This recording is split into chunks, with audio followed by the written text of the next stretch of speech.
এখন থেকে এই বাড়িটা আমাদের। দাদা সজ্ঞানে দানপত্রে সই করে এই বাড়ির সমস্ত সম্পত্তি আমার নামে করে দিয়েছে।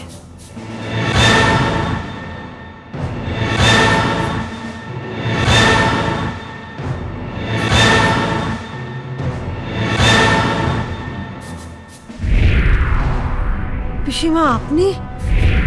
তোমার কি মাথা খারাপ হয়ে গেছে পিসি? কি সব উল্টোপাল্টা বকছো? ড্রামাবাজি করছো, বোঝো না তোমরা? এই দেখ শিলিগুড়ি, আজকে আমাদের মন না সকলের খুব ভালো আছে। আমার দাদু সুস্থ হয়ে বাড়ি ফিরে এসছে, আজকে মুডটাকে ফ্যাসতাস না, পড়ে এখান থেকে। এখন থেকে বাকি জীবনটা তোর মুডটা খারাপই থাকবে রে, কারণ এই বাড়ি এখন থেকে আমাদের। আর আমার কথা যদি বিশ্বাস না হয় তো দাদুকে জিজ্ঞেস করে দেখ না, আমি সত্যি বলছি না মিথ্যে বলছি। শিলিগুড়ি পিসিমা, আমাদের সহ্যের একটা সীমা আছে। যাদেরকে সঙ্গে করে এনেছেন তারা ঘরে বসুক, কথা বলুক, তারপর চলে যাক। নিজের বাড়ি থেকে কেউ চলে যায় না নীরু, বরং এখন থেকে এই বাড়িতে তোমাদেরই আর কোনো অধিকার নেই। আর এরা কেউ পর নয়, এরা আমার ছেলে মেয়ে। বাবা এসব কি হচ্ছে? আপনি কিছু বলুন। কি গো, তুমি কিছু বলছো না কেন? দাদু তুমি কি বোবা হয়ে গেলে? আরে তুমি কেন চুপ করে আছো বলো তো? আরে শিলিগুড়ি আজে বাজে কথা বলছে আর তুমি মুখ বুঝে সবকিছু সহ্য করছো। কেন দাদুকে তো জোরাজুরি করছিস পরি? যা সত্যি আমি তো তাই বললাম। আচ্ছা তাহলে দাদু সই করা দানপত্র দেখা। ও তা সেটা দেখলে সব কথা বিশ্বাস করবি তো?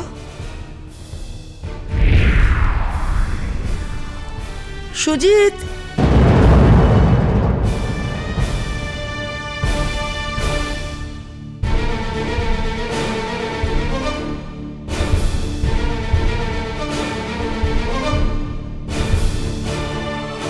দাদা প্রণাম, বৌদি প্রণাম।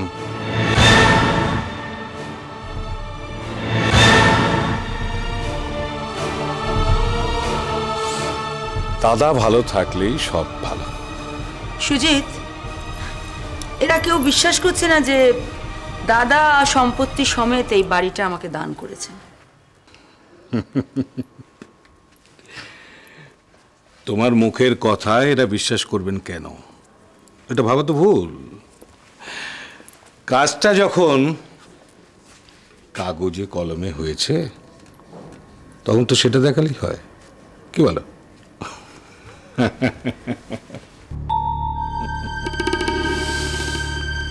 দাদা এই দানপত্রটা দেখুন তো। দেখ, এতে সইটা কার? দেখুন, ভালো করে দেখুন। সত্যিটা এদের সবাইকে বলুন। না না, কোনো দ্বিধা করবেন না। সন্দেহ থাকলে বলুন, বলুন সইটা জাল। বলুন বলুন বাবা, বলুন এটা মিথ্যে। বলুন বাবা, নাহলে আমাদের সকলে সর্বনাশ হয়ে যাবে। আর চুপ করে থেকো না, কিছু বলো।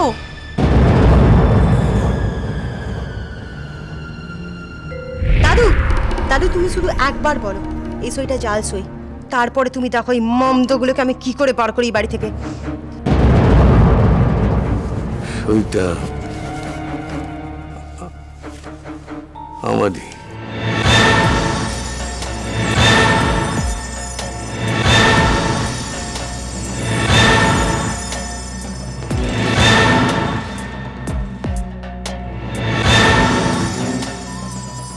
অসম্ভব, এ হতে পারে না। তুমি সজ্ঞানে দানপত্রে সই করেছো, এটা আমাদের বিশ্বাস করতে বলছো? সত্যি দাদু, তুমি কেন বললে যে ওই সইটা তোমার সই? বাবা তুমি কেন বুঝতে পারছো না? ওই দানপত্রের সইটা তোমার, এটা স্বীকার করে নিয়ে তুমি বুঝতে পারছো তুমি আমাদের কোন বিপদের মুখে ঠেলে দিচ্ছ? দাদু, এটা কোনোভাবে সম্ভব না যে তুমি ওই দানপত্রে সই করেছো। ওটা আসলে জাল সই। দেখো দাদু, ওই শিলিগুড়ি মালটা যে কি লেভেলে মাল সেটা তো তুমি খুব ভালো করে জানো। আমাদের সকলকে বাদ দিয়ে তুমি শিলিগুড়ির নামে এ বাড়ি লিখে দেবে? এটা কখনো হতে পারে? তুমি আসল ঘটনাটা আমাকে বলো তো, খুলে বলো। বাবা তুমি চুপ করে থেকো না প্লিজ, আমাদের সব খুলে বলো। রীতা পিসি যদি তোমাকে জোর করে সই করিয়ে নিয়ে থাকে তাহলে আমরা আমরা ওদের বিরুদ্ধে ব্যবস্থা নেব। পরি তো উকিল, আইনের পরামর্শ তো ওই দিতে পারবে। দাদু, তুমি শুধু একবার মুখ ফুটে আমাকে এই কথাটা বলো যে ওই সইটা আসলে জাল সই। তারপর তুমি দেখো আমি কি করি। এই শিলিগুড়ির না পুরো একেবারে মাথার চুলের মুঠি ধরে ওকে লাত্তি মেরে বাড়ি থেকে তাড়াবো, সব কটাকে লাত্তি মেরে তাড়াবো। তুমি শুধু একবার বলো যে ওই সইটা তুমি করোনি। সইটা জাল নয়,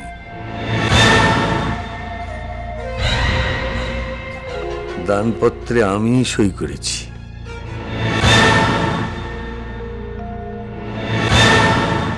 আচ্ছা ঠিক আছে, আমি মেনে নিলাম যে তুমি সইটা করেছো, কিন্তু কেন সইটা করেছো তুমি বলো। হ্যাঁ, শিলিগুড়ি তোমাকে কোন বিপাকে ফেলে দাদু সইটা করি যে তুমি সেটা আমাকে বলো। আরে বলছি তো যে রীতা আমাকে জোর করেনি, আমি দানপত্র করে দিয়েছি। দাদু তুমি কিন্তু মিথ্যা কথা বলছো গো। পরি, আচ্ছা ঠিক আছে, তুমি আমার মাথার দিব্যি খাও তো। মাথার দিব্যি খেয়ে বলে যে তুমি সইটা করেছো, জোর করে সই করায়নি। তুই তো জানিস আমি এসব দিব্যি কাটি না। তোর যদি বিশ্বাস করতে না ইচ্ছা করিস না।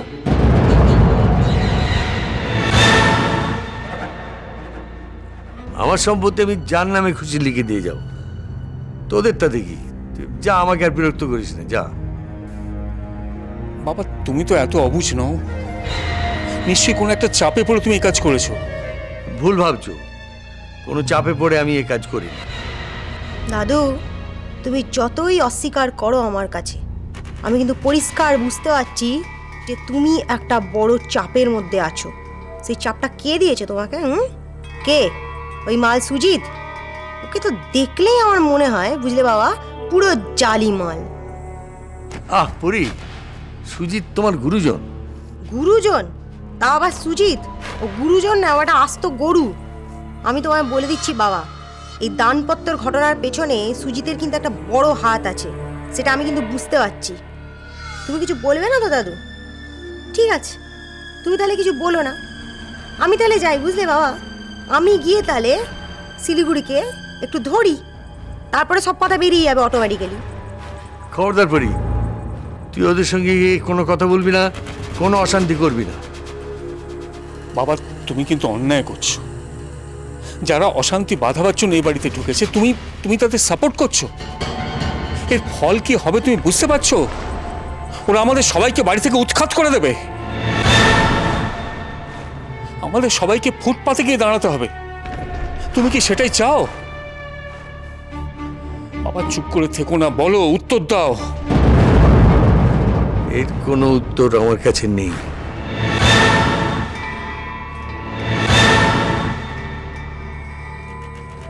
কিরে, ছোট লোকদের মতন আবার খৈনি ডলছিস? এটা খৈনি না তো কি এটা? গাঁজা। আরে সাবাস, গাঁজা! দম বড় দম। আমাকে একটা দিস তো, এবার টেনে দেখবো কেমন লাগে। আর তুমি যা তো এখান থেকে। মন মেজাজ ভালো নেই, এই বাড়িতে অ্যাডজাস্ট করতে পারছি না, তারপর নেশা নিয়ে বাওয়াল দিচ্ছে কেন বসে? তো বাওয়াল দেওয়ার কি আছে বস? আমি আবার টানতে চেয়েছি, কেমন লাগে সেটা দেখবো। এটা টান দিস, নইলে কিন্তু বাবাকে গিয়ে বলে দেবো। কি ভয় পেলাম। কি করবে বাবা? আমি মারবে?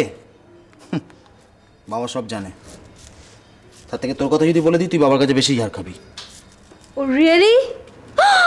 ও, আমিও কি ভয় পেলাম। Bro chill. হ্যাঁ, বাবা নিজে কদিন এখানে টেকে তাই দেখ। কতদিন ধরে বলছি এটা বাড়ি দাও, এটা বাড়ি দাও, তো হাত পা ছড়িয়ে থাকবো। বললো নিজের বাড়ি, হাত পা ছড়িয়ে থাকবে। তারপর কোথায় এনে ফেললো? শুয়োরের খোঁয়ারে। সত্যি শালা জঘন্য।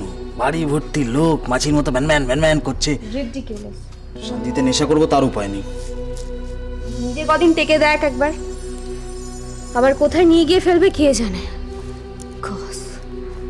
যে কদিন এখানে আছি মজ করে নি, তারপর দেখা যাবে। এই শোন, তুই জানা কিসব নাচ ফাচ প্র্যাকটিস করিস, ওখানে জানা। কেন বিরক্ত করছিস আমাকে? শান্তিতে দুরন্য নেশা করতে দে। একটা নেতে এমন তেমন, দুটা নেতে রুগী। এই তুই কিন্তু আগে আমাকে একটা টান দিবি, তারপর নিজে টানবি।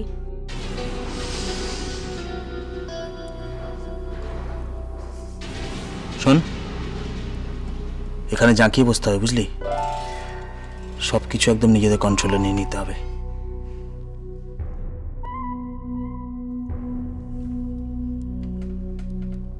মাকে বলে না একটা ঘর ম্যানেজ করতে হবে, বুঝলি? একা ঘরে না শুলে আমার ঠিক ঘুম আসে না। আর ওই লেংড়ি রূপসা, ওকে নিয়ে শুলে তো হলো আর কি, রাতটা পুরো আমার সালা যতদিন বাঁচবে ততদিন আমাকে জ্বালাবে। ওকে একদম লেংড়ি বলবি না, আমি বলে দিলাম। লেংড়িকে লেংড়ি বলবো না তো কি বলবো? চুপ!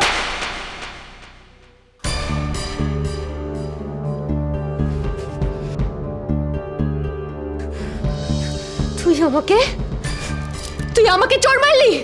ওই রূপসাকে লেংড়ি বলার জন্য তুই আমাকে চড় মারলি? খুব খারাপ হয়ে গেল। আর একবার তোর মুখ থেকে লেংড়ি শব্দটা আমি শুনতে চাই না, বলে দিলাম। কিন্তু খুব খারাপ হয়ে যাবে। এমনি নেশা ফেশা হয়ে গেছে, মাথা খারাপ করিস না কিন্তু, আর বলে দিলাম। বেশ করবো, বেশ করবো, আমি রূপসাকে লেংড়ি বলবো। রূপসা লেংড়ি, লেংড়ি, লেংড়ি। বলিস না, বলবি না? ছাড় আমাকে। শেষ করে ফেলো তো। একদম এখানে মেরে ফেলবো। তুই কি মনে করেছিস কি? ছাড় আমাকে, আমাকে ছাড়। ওকে লেংড়ি বলবি না। লেংড়ি ছাড়া কি? হ্যাঁ রে পরি, তোর দাদু কিছু বললেন? কোনো সুরাহা হলো? কতবার তো জিজ্ঞেস করলাম, বলো দাদু বলো, আমায় বলো। তারপরে দেখো শিলিগুড়িকে একেবারে শিলিগুড়িতে পাঠিয়ে দেবো আমি। কিছুই বলছে না। উনি কিছু বললেন না? কিছু বলবে না, জানো তো। এতবার তো জিজ্ঞেস করলাম, শুধু বললো যে ওই সইটা আমারই, এর বেশি কিছু জানতে চাও না। তোর দাদুর ব্যাপার স্যাপার আমি কিছুই বুঝতে পারি না। শতরূপার ব্যাপার নিয়ে এত কাণ্ড হলো, তবু মুখ খুললেন না। এবার হয়তো আমরা রাস্তায় দাঁড়ালে তখন উনি মুখ খুলবেন। আসলে জানো তো মা, এর পিছনে নিশ্চয়ই কোনো একটা কারণ আছে। এটা তো হতে পারে না যে নিজের স্বজ্ঞানে দাদু সব সম্পত্তি শিলিগুড়ির মতো একটা বাজে নোংরা মেয়ে ছেলেকে লিখে দেবে, সেটা হতে পারে না। পরি, সইটা কেউ জোর করে করিয়ে নিয়েছে কিনা সেটা আমাদের জানতে হবে। তোর দাদু কি ছেলে মানুষ যে কেউ জোর করে সই করিয়ে নেবে? দেখো মা, শতরূপা যে দাদুকে বিষ খায়নি সেটা তো আমরা শিওর হয়ে গেছি। আমার কি মনে হয় জানো, ওই মাল শিলিগুড়ি জোর করে দাদুকে বিষ খাইয়ে ওই সইটা করিয়ে নিয়েছে। আমি শুধু কি ভাবছি জানো তো মাল, শিলিগুড়ি ওই হারামি হাজব্যান্ড, তার সঙ্গে বিশাখা আর সুদীপ পিসে, এই চারটে হারামি একসঙ্গে এক জায়গায় হলো কি করে? এরা তো জোড়ায় জোড়ায় একে অপরকে সহ্য করতে পারতো না, তাহলে একজোটটা কি করে হলো? নিশ্চয়ই এই চারজনের একজোট হওয়ার পেছনে কোনো একটা রহস্য আছে। আমার কেমন যেন সন্দেহ হচ্ছে রে পুরি। কি সন্দেহ? রীতা পিসি এর আগে দুটো মেয়ে নিয়ে এসে বলেছিল ওরা ওর মেয়ে, আর এবারে অন্য দুটো মেয়ে নিয়ে এসেছে, আর সঙ্গে একটা ছেলেও। ভেবো না মা, মাথার ওপরে চাপ দিও না। ওদের ব্যাপার স্যাপার নিয়ে আমরা ভেবে কিছু কুল পাবো না। আসলে আমার কি মনে হয় জানো তো, শিলিগুড়িতে অনেকগুলো বিয়ে করেছে, এ পক্ষের ও পক্ষের সে পক্ষের, ওই সব কটা মিলিয়ে হয়তো এতগুলো ছেলে না। বা আরেকটা হতে পারে, ওই আগের দুটো যে মেয়ে ছেলে এনেছিল ও দুটো ভাড়া করা ছিল। এটাও হতে পারে এই যে তিনটে দেখছো সেগুলোও হয়তো ভাড়া করা। কি বলছিস তুই? ছেলে মেয়ে ভাড়া করা? কি হবে রে পুরি? বাড়িতে এরকম অচেনা অজানা ছেলে মেয়ে কতদিন টিকতে পারবো তাই তো বুঝতে পারছি না। আমি তো ওদের ব্যাপার স্যাপার কিচ্ছু বুঝতে পারছি না। দাঁড়াও, একটা কাজ করবো বুঝলে মা, শিলিগুড়িকে আলাদা ধরে একটু ডোজ দেবো, তারপর হয়ে করে মুখ দিয়ে সব বেরোবে, তখন ইনফরমেশানগুলো জোটাল করবো। আসলে কি হচ্ছে জানো তো, আমাদের বাড়িতে ওই মেয়ে ছেলেটা ঢুকে আমাদেরকে যত রকমের ঘোল খাওয়াবে, সেটা কি সহ্য করা যায় বলো তো মা? যতক্ষণ না আমি ওই মেয়ে ছেলেটাকে ক্ষীর খাচ্ছি না, আমার শান্তি নেই।